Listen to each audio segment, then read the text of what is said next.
Quiero comenzar preguntándole, ¿usted qué cree? ¿Que se quede o no se quede Christiansen? Álvaro, buenos días. Rolando, buenos días. Lisbeika, buenos ¿Cómo días. está? Buenos días a todos los que Breve, ¿eh? Para hablar de otros nos temas. escuchan. Hay una conversación ya. El fútbol genera cultura, identidad nacional y por supuesto pasiones, emociones. Y también debe generar un espacio de racionalidad, ¿no? De tomar decisiones a propósito de no solamente de los liderazgos, sino de la política deportiva en el país. A mí me parece que antes de esa pregunta, Álvaro, los dirigentes y los encargados deben preguntarse cuál es el próximo paso en materia de objetivos y fines. Si la idea bien planteada fue ir a competir, porque eso fue lo que escuché, vamos a competir, se compitió, pero ¿qué significa vamos a competir? ¿Ya? Hacer un buen papel o llegar o tener algunas aspiraciones mayores. Si ese es el caso o fuese el caso, entonces una de las medidas debe ser fortalecimiento de la liga interna, el fortalecimiento de los semilleros, eh, empezar a debatir, Álvaro y Rolando, en materia de fútbol, si abrimos los espacios para recibir eh, jugadores de otros países y nacionalizarlos, naturalizarlos, como en efecto lo ha hecho México, lo hace Estados Unidos y lo hacen otros países sin ningún miramiento. Aquí confluyen muchos migrantes, muchas personas que llegan y por supuesto entre esos miles de personas deben llegar jugadores talentosos. Entonces también mirar esas posibilidades, ese foco allí. Así que, y también, pues, si le vamos a renovar al técnico, en lo personal, Álvaro, yo no lo haría, y no lo haría porque, como en todo, se han generado vínculos personales que desde mi punto de vista influyeron en una toma de decisión estratégica en la convocatoria, llevar personas lesionadas, esconder, manejar esa lesión a sabiendas, me parece que eso compromete la independencia y la libertad de criterios del técnico actual y creo que merecemos y necesitamos la frescura de un técnico que no tenga ningún compromiso personal, emocional con ninguno de los jugadores y poder construir desde la base que ya existe, poder construir una idea futbolística mejor para los objetivos que nos queramos trazar. Creo que el debate debe ser integral y técnico y racional y emocional. Eso es parte de lo que necesitamos como país. Debate, evidentemente, hay que generar el debate y hacer una reflexión profunda de lo que se hizo, lo que se planteó en principio, cuáles eran las metas y si se cumplieron algunas de ellas o no se cumplieron. Todo eso debe ser motivo de debate y reflexión encima de que va a venir una elección interna en la federación. Debe haber cambios en las próximas semanas y meses en la Federación Panameña de Fútbol. Algo que acabo de regresar de Colombia y estuve allá con gente de México, con gente de Colombia, con gente de Costa Rica, con gente de El Salvador, de República Dominicana, donde el fútbol, mira las diferencias, el fútbol en República Dominicana es un deporte para la élite. O sea, a diferencia de nosotros, que el fútbol es el deporte de los barrios populares. Bueno, para ellos el béisbol es el deporte popular. Pero bueno, lo que vi, también de Brasil había gente ahí, o sea, de países futbolistas por excelencia, con excepción de República Dominicana. Y lo que vi en Colombia y lo que me decían los compañeros era en nuestras regiones la competencia, el apoyo, el respaldo de la fanaticada a sus clubes es gigantesca. O sea, ponerse una camiseta de un club en estos países, ir al estadio todos los fines de semana, apoyar a los equipos, a los clubes, y eso en Panamá se da en contadas excepciones, en algunos clubes, la minoría. Entonces tenemos que empezar a trabajar allí también y a masificar aún más el fútbol, porque eso no se está dando, señoras y señores. Tú vas a Dominicana, usted lo sabe, don César, usted desde el aire ve la cantidad de cuadros de béisbol que hay por Claro. toda República Dominicana. Claro, apoyado por las grandes ligas que tienen ahí También. todas sus sucursales, ya, claro, por supuesto. Y Pero bueno, todo es eso la es un idea. proceso, un trabajo que tenemos que realizar desde abajo. Desde abajo. No podemos pretender clasificar a semifinales si no hacemos el trabajo en conjunto de todo un país, porque aquí apostamos más es a la selección, no a los clubes. Es lo que yo percibo. Rolando, no Bueno, sé. fíjate, esto es complejo porque si nosotros vemos eso con cuidado, el deporte que aquí ha tenido respaldo a nivel de liga ha sido el béisbol. Sí, Y el béisbol en una temporada, en el verano, recibe mucho apoyo. Incluso la juvenil, ¿tuviste cómo cambió la juvenil? Ahora se ve mucho más que antes. Entonces, ese apoyo no lo vemos, digamos, a nivel de equipos, de liga en el fútbol. Siempre es la selección.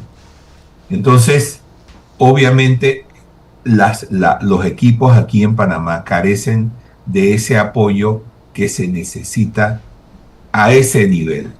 Siempre están, entonces, si no hay un apoyo a ese nivel, ¿qué podemos esperar entonces de la selección? La única esperanza que tienen esos muchachos es ser reclutados por clubes del exterior, porque de esa manera ganan experiencia, se codean realmente con la gente que sabe jugar y que puede recibir enseñanzas de ellos. Pero yo no veo ese respaldo que deberían recibir a nivel de ligas locales.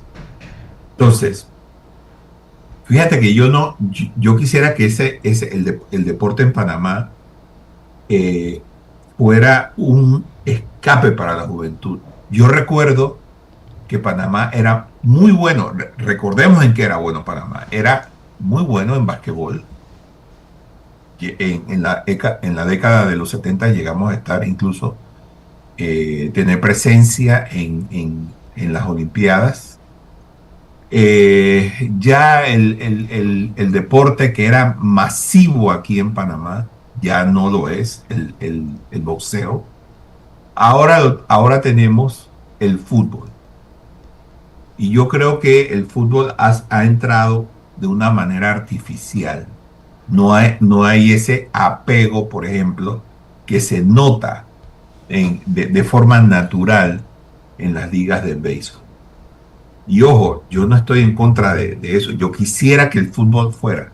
Pero no olvidemos nuestras tradiciones deportivas y de cierta forma no los olvidemos. Es decir, yo creo que aquí en Panamá existe tanto potencial para jóvenes que buscan un futuro en el fútbol, como también hay jóvenes que también lo buscan en el béisbol.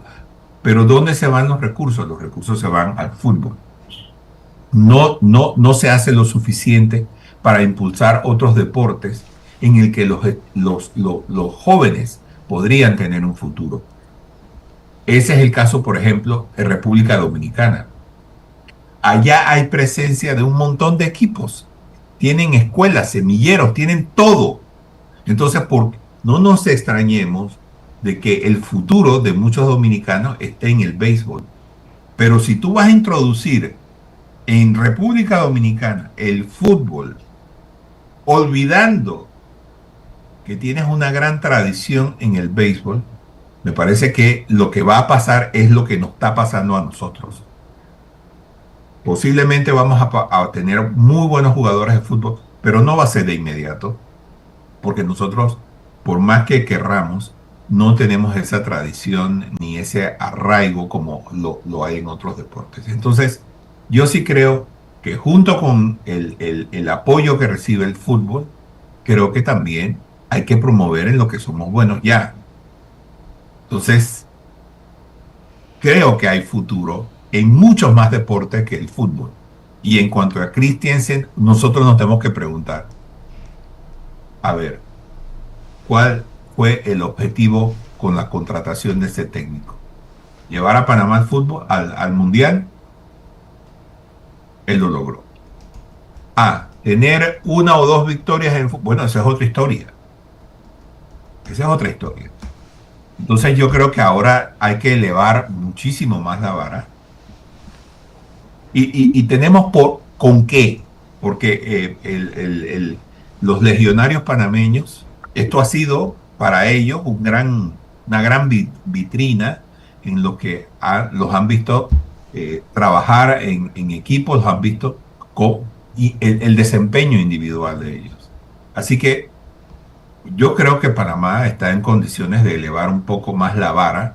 Si contratas a un técnico, mira, tu objetivo va a ser llevar a la selección al mundial, pero ya yo creo que después de este mundial eso no va a ser suficiente. Vamos a tener que decirle, bueno, mira, por lo menos queremos tener un par de victorias en la ronda de grupos, porque si no, esto de nada vale, porque vamos a hacer otra vez el mismo papel y no sé qué tan conveniente sea eso. Después de tanto luchar para llegar allí y desinflar el globo, no tiene ninguna gracia.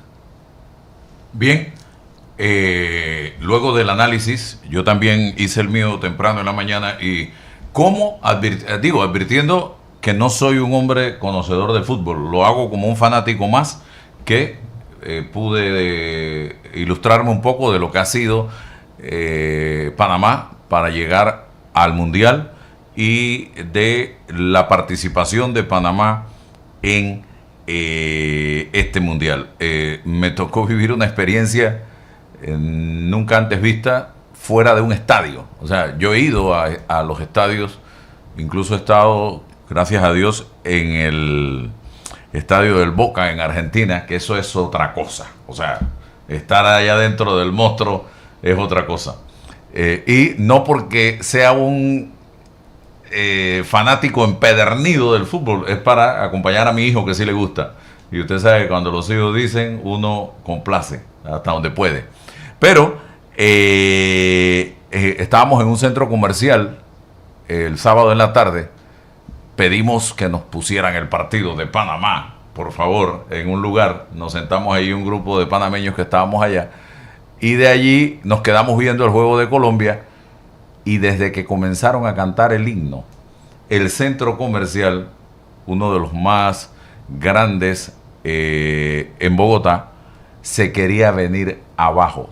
Todos los restaurantes estaban llenos, todo el mundo con la camiseta, con unas cornetas que tenían un alboroto, y eso fue un ambiente pero gigantesco lo que se vivió dentro del mall. Imagínese usted estar en un estadio viendo un partido de esa naturaleza. Pero bueno, César, me gustaría, no sé qué información, cómo ves esto que ha estado pasando el fin de semana. Nos enteramos de la situación jurídica de dos dirigentes sindicales. Usted ha estado muy cerca de este tema, el señor Genaro López y el señor Marco Andrade de CONUSI.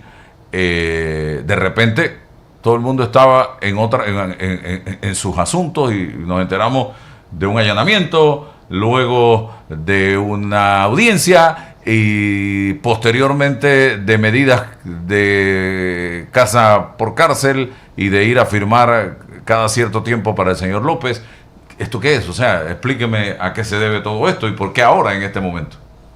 Sí, gracias, Álvaro.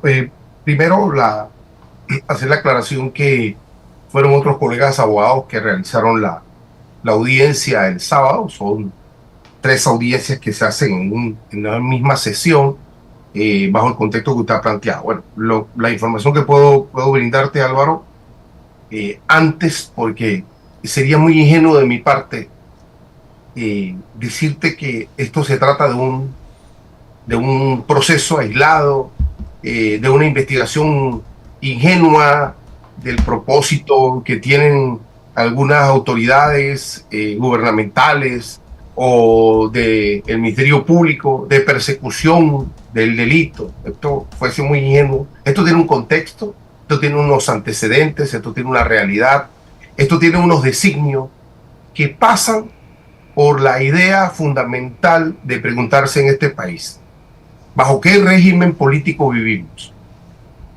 Bueno, todos los días escuchamos sobre la defensa de la democracia. Exportamos la narrativa de que este país es democrático y defiende el régimen, ese régimen que concentra desde esa perspectiva el poder en el pueblo, que lo delega a unos representantes políticos cada 5 años. Ese es el contexto. Bueno, ¿hay libertad política en este país, Rolando? Álvaro, Lisbeica. Y empezar a preguntarse si el régimen democrático entraña libertad política. Es decir, ¿qué es libertad política? ¿Qué es tener libertad política? Cuando una sociedad dice, yo vivo en un régimen democrático con libertad política, ¿de qué estoy hablando?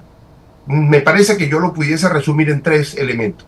Uno, el poder elegir a los representantes políticos. Eso es libertad política. Tener las condiciones materiales, espirituales, políticas para elegir en libertad a mis representantes políticos. Eso es fundamental. Lo segundo es controlar políticamente a esos representantes electos.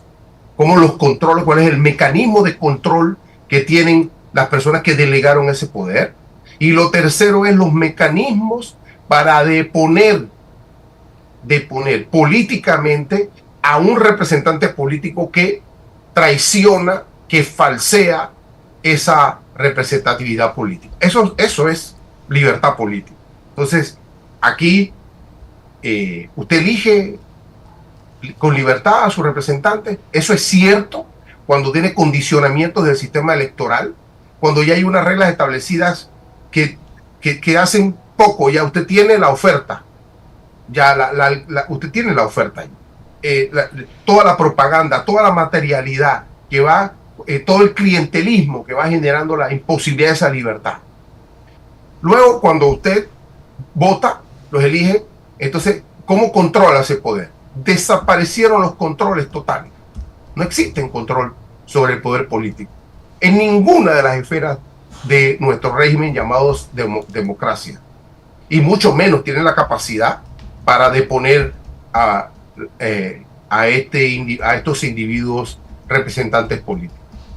Entonces, ¿qué ocurre? Que cuando usted quiere o piensa que tiene libertad política, cuando usted va a una protesta, cuando usted debate, cuando usted genera una confrontación, que eso es un tema individual o colectivo en algunos movimientos, entonces es sometido a, ¿qué cosa? Al poder total de ese representante político que no acepta, que no admite, que no quiere ningún tipo de voz narrativa o idea contraria a los designios de esos intereses específicos. Y en ese contexto, entonces, se mueven las institucionalidades controladas, se mueve la Procuraduría General de la Nación, se mueve la Contraloría General de la Nación, se mueve todo el aparataje de los ministerios para sojuzgar a el que levanta la voz. Encima de que usted no tiene libertad política, cuando usted levanta la voz, es sometido. ¿Eso es democracia? No, eso no es democracia. Eso se llama autocracia. Entonces, desde mi perspectiva, vivimos en un régimen autocrático. Lo que llamamos presidente de la República no es presidente de la República. El presidente de la República se vive en una república. Acá vivimos en un régimen autocrático. Entonces, en ese sentido, bueno, se utilizan los resortes de los mecanismos jurídicos de persecución. Mire, para contestarle la pregunta, Omar, una investigación que iniciaron en agosto del 2025. O sea, ya esto va para un año. ¿Y qué se supone y cómo se supone que iniciaron una investigación? Bueno, porque escucharon un reporte de la prensa del 17 de abril del 2025, una noticia, y el procurador, bajo esa noticia, inició una investigación sobre el manejo de unos fondos del seguro educativo que maneja el Ministerio de Trabajo a través de una institución llamada IPEL. Y esa institución llamada IPEL le proporciona a los sindicatos unos presupuestos para el manejo de sus programas de educación sindical a cada sindicato. Este dinero público que tiene que ser controlado, que tiene que ser transparentado, no nos equivoquemos, todo dinero, todo centavo tiene que ser auditado, tiene que ser controlado. Ese no es el debate, bajo ningún concepto, no nos equivoquemos. Es el de los sindicatos, por supuesto, el de los partidos políticos, el que reciben los representantes, las juntas comunales, todos tienen que ser auditados y controlados perfectamente. Eso no es ningún problema. Entonces hay una reglamentación, hay unos decretos. ¿Y qué dice el decreto? Bueno, usted genera como sindicato un presupuesto, hablo de CONUSI, usted le presenta un presupuesto a al Ministerio de Trabajo, el Ministerio de Trabajo a través de su estructura verifica su programa de educación, se lo aprueba. Usted como sindicato, usted hace el gasto, primero, no es que le dan el dinero, usted hace el gasto. Cuando usted hace el gasto y presenta los informes trimestrales, usted se lo pasa al Ministerio de Trabajo, y el Ministerio de Trabajo el IPEL, y el IPEL lo hace a la Contraloría, y cuando usted pasa todos esos controles, entonces le ponen un sello y le dicen aprobado, vamos a desembolsarle, vamos a reconocerle el dinero que ya usted gastó, y eso se hace trimestralmente. Entonces, dice aquí en agosto del año pasado, vamos a investigar esto.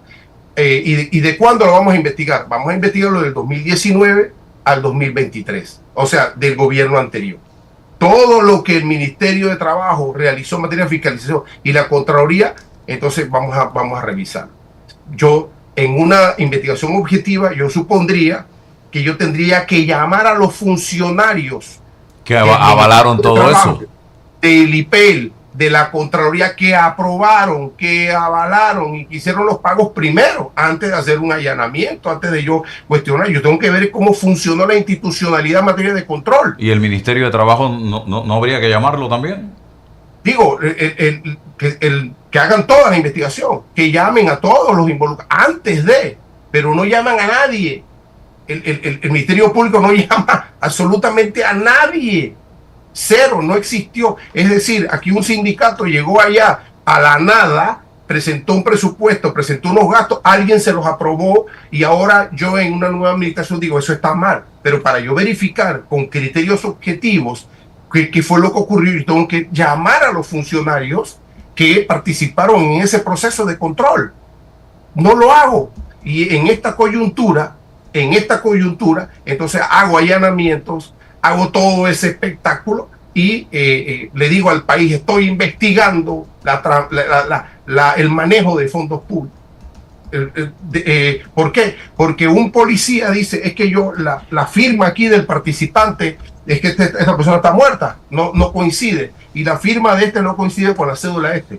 Ni siquiera nos dicen si el programa, si el seminario se realizó o no. Si se realizó, lo que firmaron no coincide. Bueno, vamos a verificar por qué no coincide, qué fue lo que pasó y a quién vamos a llamar. Vamos a llamar a los funcionarios del Estado que participaron y verificaron el informe y que lo avalaron a la Contraloría. ¿Qué funcionario de Contraloría le dio el visto bueno? Y del IPEL, pero no lo hago así. Entonces, todo esto, Álvaro, esta retórica de que esto es política, esto es por persecución política, ya yo estoy cansado de eso.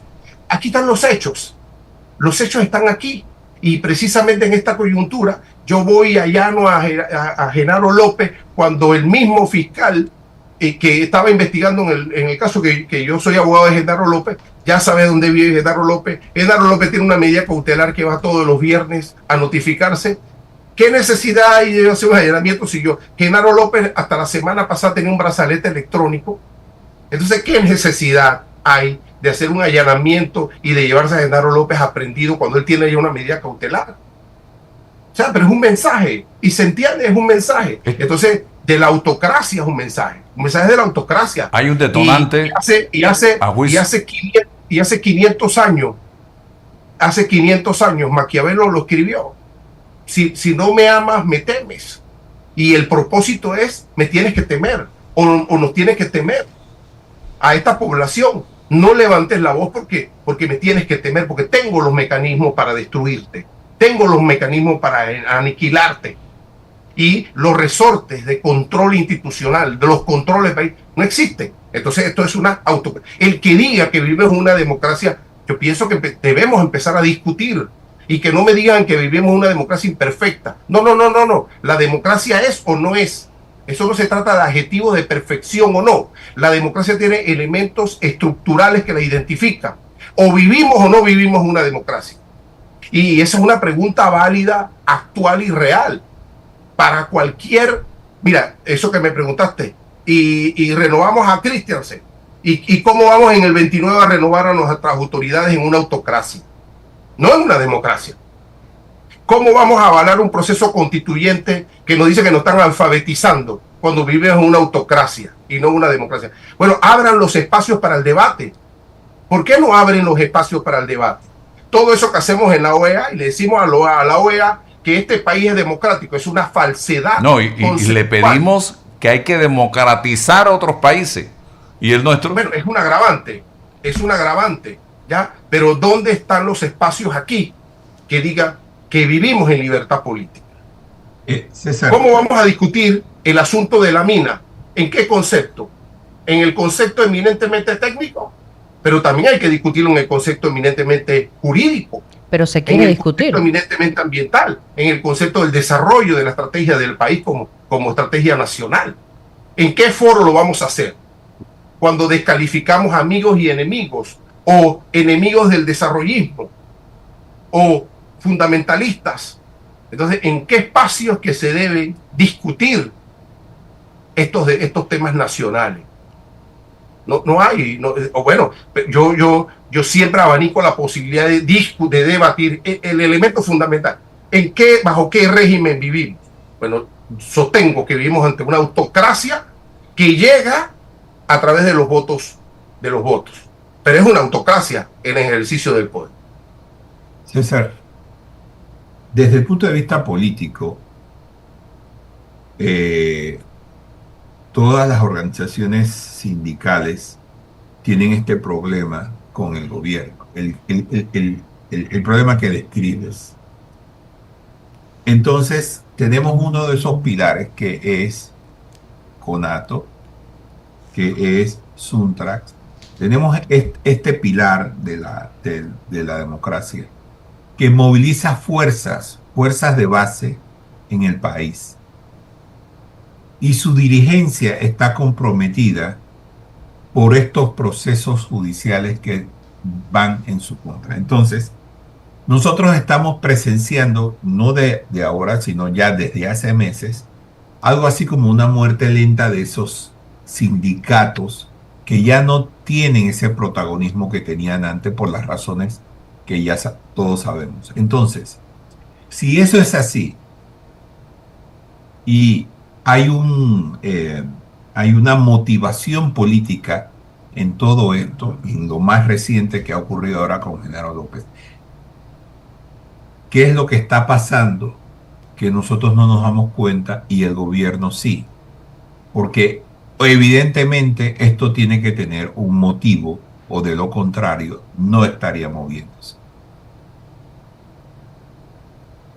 Excelente planteamiento, Rolando. Mira, todo esto se da en las ausencias, desde mi lectura política. Cuando los partidos políticos dejan de generar la función, el sentido, la esencia por lo que están en un plano democrático, es decir, los interlocutores de la sociedad hacia el poder político, entonces esa ausencia genera que el sujeto político colectivo se mueva a otros lugares. La sociedad civil, específicamente, lo que llamamos sociedad civil, en el plano del desarrollo de la justicia, en el desarrollo ambiental, qué sé yo, en varios planos se mueve. y también los movimientos sociales, al que tú llamas sindicatos, que es una parte de los movimientos sociales, que ocupan un espacio que debieran ocupar los partidos políticos, Rolando, pero no existe. Entonces, ¿quién ocupa ese espacio político?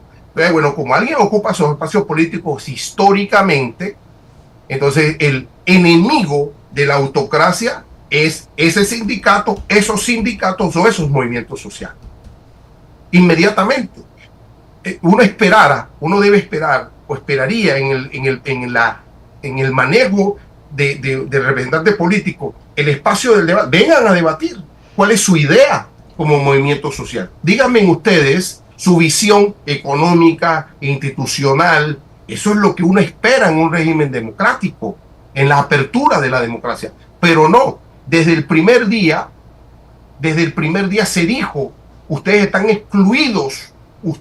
excluidos porque ustedes son terroristas, ustedes son narcotraficantes, ustedes son pandilleros, ustedes cierran el país, ustedes no son productivos. Se le adjetivizó. Todos hace 2 años que fuimos testigos de esa estigmatización. Entonces, ¿qué ocurre, Rolando? Bueno, hay una exclusión de la política. No existe política. Aquí vamos a discutir política pasado mañana cuando escojan desde el Parlamento a su presidenta o presidenta, que ya está dicho, en cámaras cerradas, en intereses cerrados, sin la participación del pueblo. Entonces, el objetivo es ese de la autocracia: aniquilar económicamente a esos movimientos sociales, aniquilar a la dirigencia de esos movimientos sociales y generar, ¿qué cosa? Hacia los demás el miedo del que levanta la voz aquí va a ser sometido a través de procesos judiciales, a través de procesos de Contraloría, a través de procesos de cualquier tipo. César, ese es el mensaje categórico. Pero es que no solamente aniquilar el movimiento sindical. Anda a ver lo que está pasando en Divisa con los estudiantes del Instituto Nacional de Agricultura. Aniquilar también el movimiento estudiantil es un objetivo. O sea, estos muchachos salieron a protestar pacíficamente. No hubo un cierre de vía, no hubo una piedra. Simple y sencillamente, el 24 de junio pasado salieron del plantel educativo de manera genuina a expresar su disconformidad con un proyecto de la construcción de una megacárcel en terrenos que son de extraordinaria calidad para los que saben de suelos tipo 2, y resulta que la andanada que les ha venido encima a estos muchachos, presiones de toda naturaleza, castigos, restricciones, expedientes se les están levantando, procesos para incluso tratar de expulsar a muchachos que ya están en proceso de graduación con alto índice académico. Esto es increíble y tú no ves que haya un pronunciamiento de ninguna autoridad en defensa de estos estudiantes. La defensora del pueblo está en Bosnia. ¿Dónde está el Ministerio de Desarrollo Social? ¿Dónde está el CENIAF? ¿Dónde está el Ministerio de Educación? Porque parece que el INA no tiene nada que ver con el Ministerio de Educación y es un ente aparte, cuando la educación de este país la debe regular es el Ministerio de Educación y el INA está en manos del MIDA. Entonces, esto que está pasando allí también es algo de lo que debemos preocuparnos, y ni se diga el tema de la libertad de expresión, que si aquí realmente existiera libertad de expresión no tuviéramos que pagar consecuencias, pero no existe. Y no existe, ¿por qué? Y Rolando perfectamente, con la experiencia que tiene, sabe que la libertad de expresión en un país es cuando tú hablas y no tienes que pagar consecuencias. Pero en Panamá hay consecuencias para quien trata de ejercer con total libertad el periodismo. Pero aquí tengo a una persona, se trata de Federico Davis, es ingeniero. Vamos a darle la oportunidad también, porque él nos va a hablar del tema del Instituto Nacional de Agricultura, donde también se habla de procesos en contra de estudiantes, así como estaba hablando César de procesos contra dirigentes sindicales, contra dirigentes sociales. Acá, contra los estudiantes también hay intenciones. Y me enteré por ahí también de que hay ya empresas constructoras que han visitado el área donde se pretende construir esta megacárcel de 177 millones de dólares que tanto necesita la región central del país y no se destinan recursos para allá. Estas empresas, algunas de ellas han dicho: aquí no recomendamos la construcción de una megacárcel por la condición de el terreno. No se debe construir, incluso es un terreno inundable. Así que, pero, señor Davis, ¿de quién bienvenido. es el terreno? ¿Ah? ¿De quién es el terreno? Del MIDA del MIDA supuestamente, pero lo cedió al Ministerio de Gobierno y el INA no ha tenido vela en este entierro, y la directora que había, que planteó su oposición, simple y sencillamente le dijeron: caminando, ahí está la puerta, y le nombraron a un nuevo director. Señor Davis, abra el micrófono, por favor. Micrófono. Vamos a ver. Abra el micrófono, por favor. Si no, no nos vamos a poder escuchar. Vamos a ver. No sé, Rolando, si tienes mientras algo que decir. Mira, sí tengo algo que decir. Yo creo que el asunto allí, voy a ser breve porque ya el señor va a hablar. Yo creo que lo que están haciendo es previendo manifestaciones, que se extiendan las manifestaciones.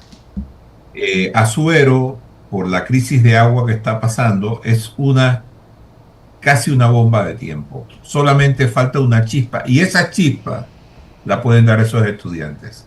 Están sentados sobre una bomba porque las personas allí están sin agua desde hace más de un año.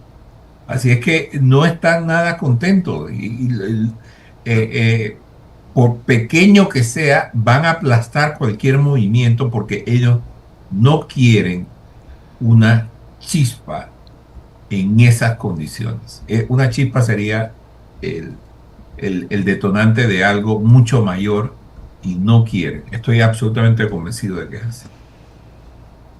Sí, el señor David no ha podido encender el micrófono. César, tú planteabas dentro de tu participación que se requerían espacios para discutir todos los temas, y enumeraste una serie de temas que sin lugar a dudas hacen noticia en nuestro país, pero este tema es también de preocupación porque eligen un espacio en el interior del país para construir una cárcel de esta magnitud sin consulta previa no solamente a los estudiantes sino también a la comunidad que está en las áreas aledañas a ese espacio. Entonces, ¿cómo discutir, cómo involucrarse en la toma de decisiones de este país si ni siquiera se abren esos espacios? Por supuesto, porque el concepto es democracia deliberativa. El concepto es llamar a los sujetos colectivos, políticamente colectivos organizados. Tú no puedes llamar a toda la población. Pero sí tienes que... Aló. ¿Me escucha? Ya lo escuchamos. Sí, ahora no hable, por favor, todavía, que ya se le escucha, pero no hable. Bien, gracias. Y se debe hacer esa convocatoria para el debate nacional. Pero este tema específico se hace desde el fracaso de la política de seguridad nacional. Es decir, han fallado las cárceles, los controles, se dan evasiones masivas y la respuesta han sido solamente 2 o 3 puntuales. Presionar para la destitución de uno de los funcionarios. Desde mi punto de vista, yo soy un litigante penal que estaba haciendo un trabajo importante en el sistema penitenciario. O sea, esa fue la solución política. Desde seguridad, no sé si despidieron a un comisionado que estaba allá. Y la otra de lo jurídico, levantar los procesos a los evadidos. Pero no se levanta la investigación de las razones de la evasión. Fíjate que yo no sé si hay una investigación autónoma por qué las razones de la evasión. Es un elemento al fracaso del manejo de las cárceles, y la solución es, ¿sabes qué? Vamos a hacer una cárcel por allá. Una solución que se dice solución, pero eso es un agravante al problema. no se ataca el problema real y base y no se genera un debate sobre política criminal, de seguridad sobre ese tema. Entonces la solución de alguien es, ¿sabe qué? Vamos a construir una cárcel y vamos a trasladarle el problema a la gente del interior de la República. Esa es la solución. Y lo hace sin debate, lo hace sin control, y el que levanta la voz, en este caso los estudiantes, entonces los sanciona. Lisbeica, no. Hace 500 años Maquiavelo escribió El Príncipe. Ese manual lo estamos utilizando. Hay que temerle a la autocracia con todo, porque si levantas la voz, te perseguimos, te sojugamos y te aniquilamos. Bueno, que el pueblo reaccione políticamente hablando, y que tome el control de esto para poder entonces sentarse con los representantes políticos y debatir hacia dónde vamos, cuál es el camino que esto continúe. Señor Davis, sus impresiones sobre la construcción de esta megacárcel allí en los terrenos de el INA, que me dice alguien que tiene por qué saberlo, dice, esos terrenos son del INA, y porque la directora se opuso, sustentando ese argumento, la sacaron. Sí, buenos días ante todo y gracias por la entrevista. Mire, realmente es una gran realidad. Yo trabajé en el INA 4 años, fui jefe del departamento agrícola y conozco bastante bien las tierras esas. Esas tierras son las que están destinadas para la construcción de la cárcel, son en las partes bajas y pegadas al río Santa María en el puente y bordean el río Cañaza. Son un área tremendamente inundable. Ahora voy a ahondar un poco más de eso. Pero yo estuve ese día de la manifestación de los estudiantes y realmente me causó asombro con la disciplina que esos muchachos estuvieron allí en la carretera, sin trancarla, con sus pancartas. Y entonces ahora se les viene a mezclar un problema de disciplina con un problema de la manifestación. Entonces, ¿cuándo no habrá problemas disciplinarios en un colegio de esa magnitud? Pues los problemas de disciplina se manejan y tienen alguna solución, dado que son jóvenes. Oiga, ser joven y no ser revolucionario, no protestar, es contradictorio, hasta biológicamente podría decirse. ¿Cómo es posible que el presidente o las autoridades que tienen poder de mando aquí no se sientan orgullosos de tener juventud que protesta y reclama sus derechos, justos derechos, porque esa tierra es del INA? Eso que usted dice es como pedirle a un niño de 2, 3 años que se quede sentado y que no hable. Entonces tiene fiebre. Que no le quite el teléfono celular a su mamá o a su papá, oiga. ¿Ah? Así de sencillo. Entonces eso es una contradicción. Ya le repito, las autoridades deben sentirse orgullosas que todavía hay jóvenes que están dispuestos a defender en pro del beneficio de la patria. Y ya Lucy Molinar en su anterior administración aniquiló el movimiento estudiantil con medidas que adoptó contra el Instituto Nacional, si recordamos.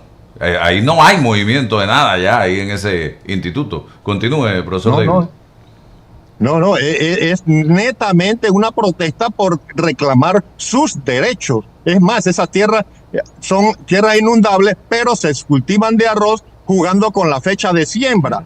Es otra cosa, cuando no es arroz, se pueden cultivar pastos mejorados allí en el área, ese pasto que pueden ser cultivados en esas tierras.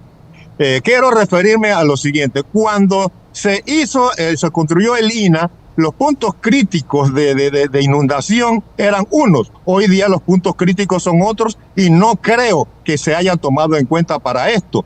Tenemos cosas que no habían en el tiempo que se construyó el INA, como por ejemplo, aguas abajo del puente del río Santa María, tenemos las áreas camaroneras en Mangote, que son áreas que distribuyen, o sea, donde se riega el agua de las altas mareas, cuando hay oleajes que decimos comúnmente. Esas aguas se distribuyen a través de toda esa área. Pero allí se construyeron muros para evitar que esas aguas contaminaran los estanques de los camarones. Entonces, esas aguas se van acumulando y van, como quien dice, de reversa en el cauce del río Santa María, llevando hacia más arriba. Yo me pongo no quiero ni pensarlo, el día que coincida una crecida o una alta de mareas con unas grandes lluvias cuenca del río Santa María, que son más de 3.300 kilómetros cuadrados. ¿Sabes lo que es el agua que se recoge ahí que va a dar al río Santa María? Encima de eso, los cultivos de caña son cultivos que no soportan, no toleran las inundaciones, entonces tienen unos eficientes drenajes que también van a dar al río. Entonces, todo eso,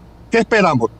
Imagínense, las tierras esas destinadas para la cárcel son suelos aluviales. Los suelos aluviales son acumulación de sedimentos, que son, que son capas por capas que se van acumulando a través del tiempo y son suelos muy permeables. Construir allí es construir en una plataforma un poco flotante, por decirlo en alguna manera. ¿Qué fue lo que pasó, guardadas proporciones, en La Guaira, donde hubo siempre ha habido inundaciones allí, pero hace algunos años atrás hubo una enorme que acabó con gran parte de las infraestructuras del área y volvieron a construir en ese lugar previa advertencia de que no se debía construir allí. Y miren lo que pasó ahora con el terremoto, que no soportaron las infraestructuras en el área. También hay un ejemplo cuando hablan de que Guadalajara en un llano y México en una laguna, y México se está hundiendo. Es lo que he escuchado. Entonces, allí, por ejemplo, hay que hacer un gran relleno.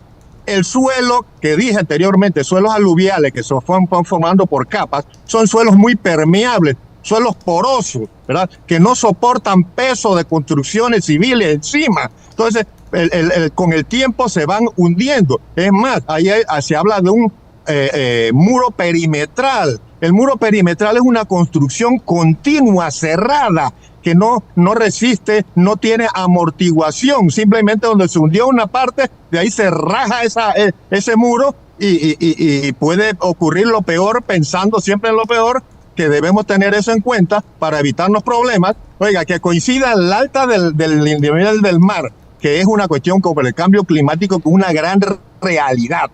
Vemos allá en Farallón, en Coronado, cómo hay estragos ya en las playas, y entonces, ¿por qué no pensar que aquí puede ocurrir lo mismo, que con la subida del nivel del mar, las mareas, los aguajes, y coincidan con una gran llovedera en la cuenca esta que le mencioné de más de 3.000 kilómetros cuadrados, y un muro rajado ya, y colapse un muro de eso, ya haya que desalojar los presos por emergencia, que venga una cabeza de agua inesperada y venga, inunde la cárcel, o queda dejarlos morir ahogados allí encerrados, o abrirle la cárcel para que salgan por ahí a libre albedrío. Por favor, eso es un riesgo que no es necesario correr, hombre. Allí tenemos el Colegio de Ingenieros Agrónomos, la NEINA, que es la Asociación Nacional de Egresados del INA, junto con un colega allí, no recuerdo el nombre, localizaron en el área de La Corocita, en Santiago, un área de 300 hectáreas donde hay suficiente terreno para mejorar el suelo, si es que hay que mejorarlo para cultivos, pero no acá, que acá lo que se hace es ponerle una plancha de concreto, hombre, reducir un área productiva, un área agroeducativa, reducirla, condenarla de por vida. Entonces, eso se consultó con el área, con los residentes, con las autoridades. Yo soy residente del área del Roble de Aguadulce y me madrugué un día con que iban a hacer una cárcel allí. Lo mismo he consultado con todos los moradores de Jagüito, Llano Sánchez, El Barrero, que está pegado allí, el Llano Sánchez, Llano Santo, el Rincón, Los Canelos, Chupampa, todas esas son áreas de influencia. Imagínense que ese es el punto más bajo que hay allí en el área. Y de allí, ¿cuántos desechos orgánicos produce una cárcel donde hay más de 3.000 personas, aguas negras, que les queda el río allí cerca? ¿Cómo van a hacer para que esas aguas no vayan a dar al río y contaminen más el río Santa María más de lo que está? Habrá que poner estaciones de bombeo para bombear esa pudredumbre a otro sitio, y todo eso es exponiéndola al ambiente. Ya me imagino la hediondez que se va a formar allí alrededor de todos esos pueblos. César, hay legalmente nada que hacer ante la Corte Suprema de Justicia para ponerle un alto a esto. Sí, hay recursos, por supuesto que sí, pero antes de lo jurídico, lo político, fíjate, una decisión política, ¿no? Vamos a trasladar una cárcel de máxima seguridad a una zona de influencia de varios pueblos. Ya el amigo ha dado técnicamente unas identificaciones. Pero fíjate que en los efectos, usted va a politizar, usted va a generar al establecer eso, usted va a generar un régimen, quienes van a determinar lo que ocurra en esos pueblos van a ser los policías. O sea, la vida, cómo va a impactar a todos esos pueblos ahí. Cuando los pueblos aledaños a las cárceles acá, mire cómo sufren cuando hay este tipo de acción. Entonces, esto va a ser un tema de política de seguridad. Ya no va a ser la misma vida. Allí se van a trasladar presos de toda calaña, de toda circunstancia, y los policías que van a estar a cargo, los controles que se van a generar ahí, le va a cambiar culturalmente la vida a todas esas poblaciones.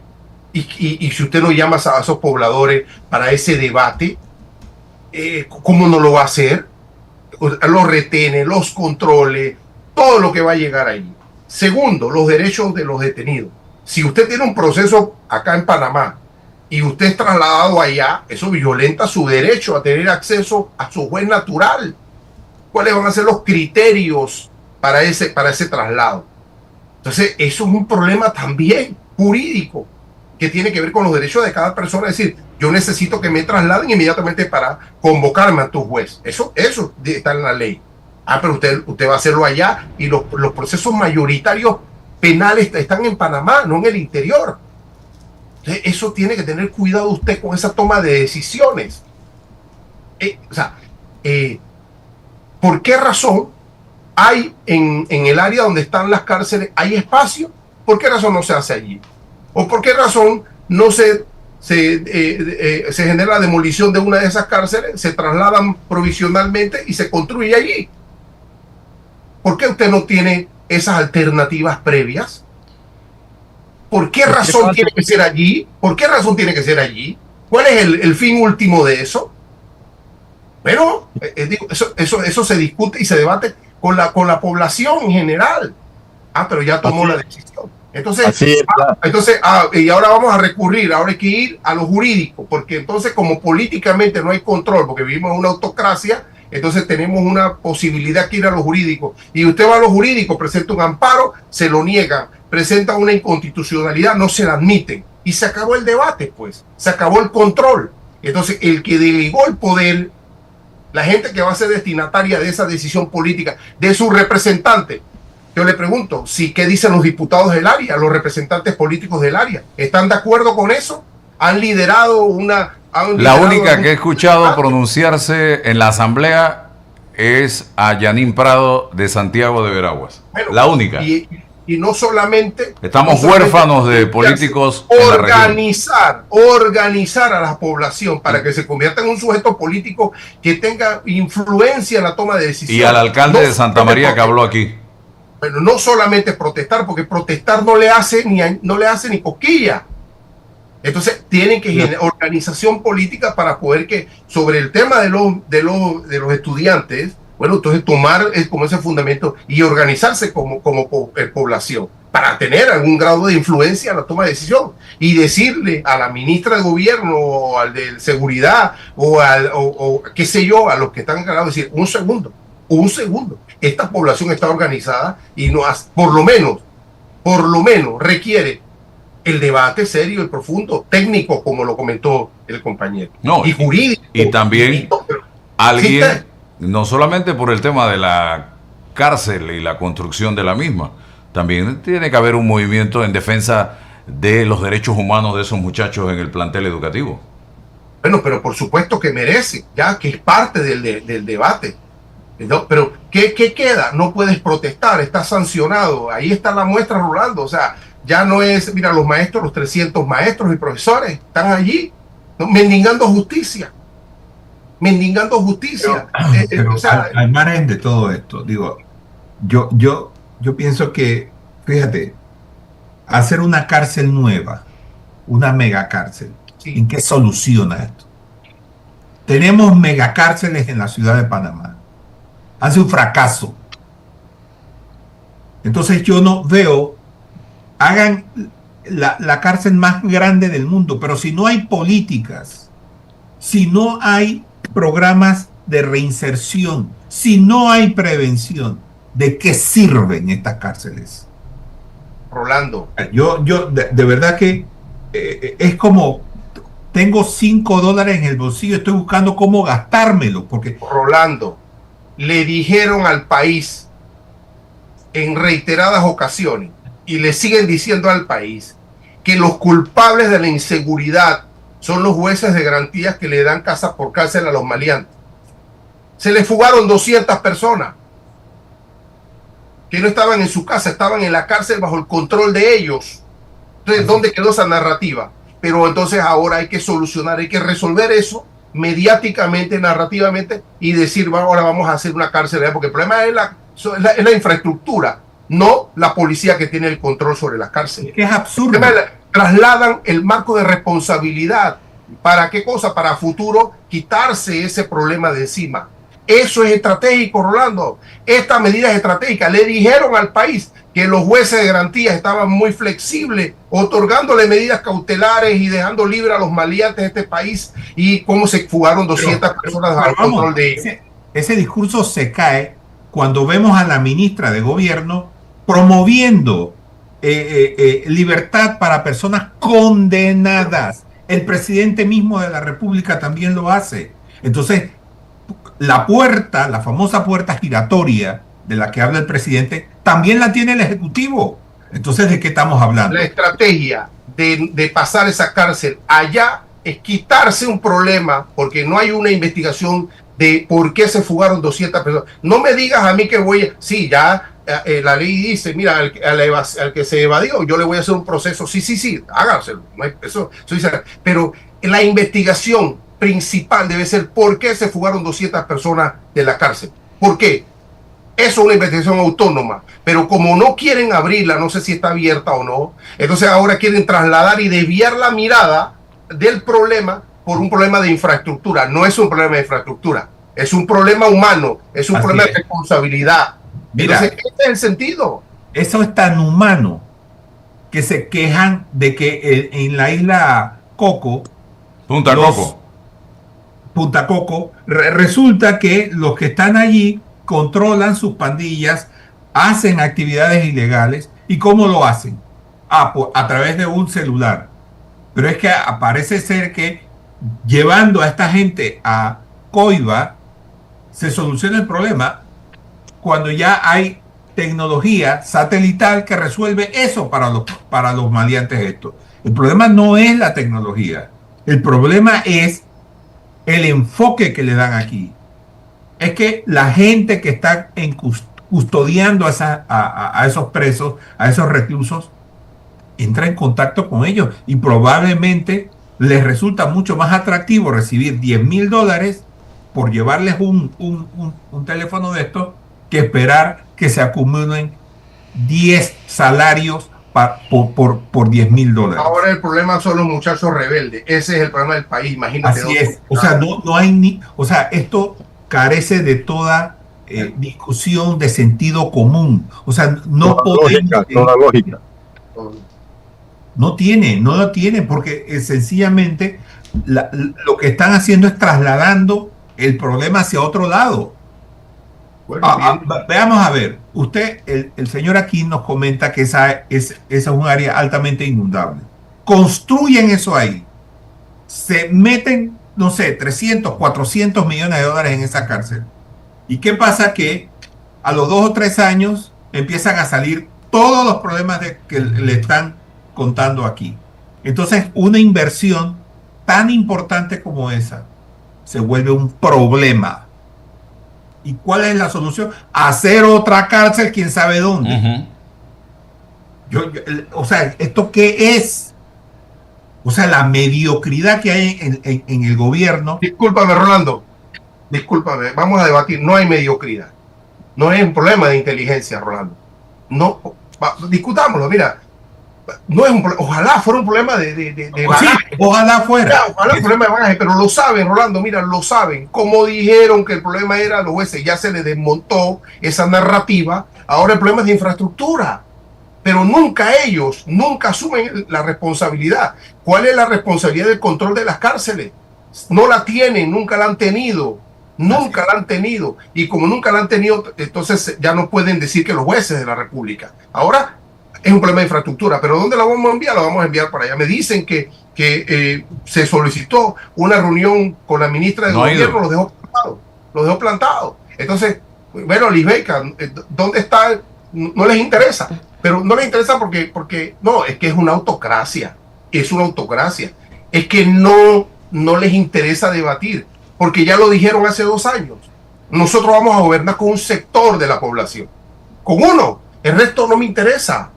El resto quedó excluido. Lo que pasa, el problema que tenemos político es que el resto excluido todavía no se ha percatado que está excluido. Todavía no se ha percatado que está excluido. Tiene que percatarse que está excluido del debate político. Y que simplemente será destinatario de las decisiones de otros en tanto y en cuanto no se organice políticamente. Punto. Entonces de verdad, vamos a debatir aquí no hay una democracia imperfecta, desde mi punto de vista. No existe democracia en este país. No existe. Nosotros no vivimos en un país democrático y no me digan que eso lo hacemos porque vamos 5 años a la urna. Eso es falso. Pero los que defienden y abanican eso, pudiésemos debatirlo para ir por lo menos organizándonos en la idea general, porque saber si vivimos en democracia no resuelve el problema, pero es un camino inicial para ir resolviendo los problemas. Bueno, una reflexión final, señor Davis. Bueno, le hago un llamado al grupo ambientalista Agua Viva, que se preocupa por la organización de la sostenibilidad, supervisa la sostenibilidad en el Golfo de Parita, la situación ambiental. Ya el río Santa María está contaminado con agroquímicos. Encima de eso vamos a contaminarlo con la cantidad de aguas negras que van a salir de esa cárcel. Y esas aguas van a dar a todo el río Santa María hasta su desembocadura en el Golfo de Parita, donde hay artesanos, emprendedores, también hasta áreas turísticas que van a visitar el área. Y entonces estamos atentando contra gente humilde, señores, hasta que este país, la situación económica anda tan estrecha, y entonces estrechando más a aquel que menos recursos tiene, o que anda arañando para poder sobrevivir. Por favor, ¿dónde vamos a dar? Bueno, muchas gracias a el señor Davis, ingeniero, por compartir con nosotros en la mañana de hoy aquí en Noticias 180 Minutos su opinión, su visión de este tema. Y yo acabo de subir a mis redes sociales un mensaje que ojalá llegue, pero hay una sordera generalizada en algunos funcionarios del gobierno nacional, una ceguera en algunos funcionarios del gobierno nacional, y mi texto o mi llamado público es a la defensora del pueblo, repito, a la ministra de Desarrollo Social, al CENIAF y a todas las instituciones responsables de velar por los derechos de nuestros niños, adolescentes y jóvenes para que realicen una visita al Instituto Nacional de Agricultura e investiguen de manera objetiva e imparcial las medidas disciplinarias que presuntamente están siendo aplicadas a los estudiantes de este plantel por haber salido a oponerse a la